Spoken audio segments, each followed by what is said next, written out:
Well, ICC at the Nets feature, and we're here in Birmingham. It is New Zealand up against Pakistan, and unfortunately, once again, the English weather has not played its part, so we are forced indoors.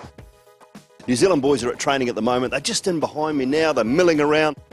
Craig McMillan's been good enough to join me. Craig, what happens days like today, forced inside? What are you going to do? I mean, the boys are having a bit of fun behind us. It's obviously frustrating not to be outside, Doull, but we'll get inside. Some of the batters will want to hit some balls just to feel bat on ball, and just in terms of their prep for tomorrow.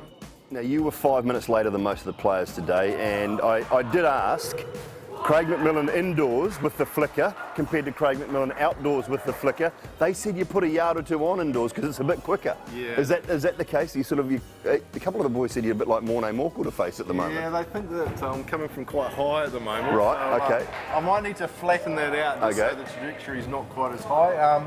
It's the closest thing to actually facing a bowler in terms of speed, in terms of bounce and those things. Because when you throw, your arm can only do so much. And it's generally not as quick as what you're going to face. So the flickers, you can do it for an hour, you can only throw for half. Are you taking a run up when you're doing it? Varies. Okay. Chris Donaldson tends to come off 5 or 6 paces. Yep. I'm quite happy coming off 3 or 4. 11 points. I mean, how are the boys tracking at the moment in your opinion? Because 11 seems like it's right on the cusp of semi-finals. I bet that's not the talk though. You still want to be winning these last 3. It's obviously the talk around a lot of other people and within the media and stuff. Yeah, well, we talk about it all the time. Yeah, and you understand that. I think from a team point of view, we've got another game to prepare for, Pakistan, and it's one game at a time. In tournament play, you can't look too far ahead. And if we do that well, then as we've done in the previous games, we'll get the result we need. Brilliant. And so you go through the processes that you need to with both bat and ball. You do that well, and at the end of the game, hopefully you've secured those 2 points. All right, outstanding, mate. Thanks very much for joining us. Pleasure. Awesome.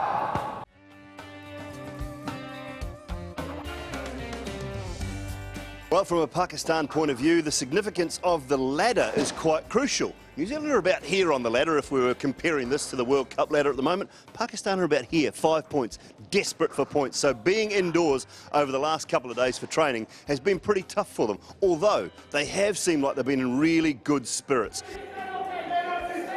The bowlers in particular had a good fun fielding session, practicing lots of catching, which is one of the areas that's possibly let Pakistan down a little bit throughout this tournament, has been their hands. Sarfaraz had a really long bat as well. A couple of others, Fakhar Zaman had a good bat indoors, but Sarfaraz did afterwards just express the concern about being indoors and having to train inside over the last couple of days leading into a really big match for Pakistan. Before the match, if you had only 1 day for practice, and unfortunately it is rain here, so we're not doing practicing outside, and also we didn't see the pitch as well. So yes, it is frustrating, but we have indoors nets available, so we have to do a little bit work on here. So yes, if you have 1 day, so you want to be practice outdoor. So Pakistan skipper Sarfaraz Ahmed stressing the fact that it's been pretty tough for them in the last couple of days. They head into this game though with just 5 points and desperate for 2 more. New Zealand sit on 11. They won't be quite as disappointed, but the weather forecast tomorrow looks fantastic. Way better than it has been today here in Birmingham. Let's hope for some sunshine. Let's hope for a cracking game of cricket. Pakistan desperate, New Zealand looking to go and cement that table topping spot.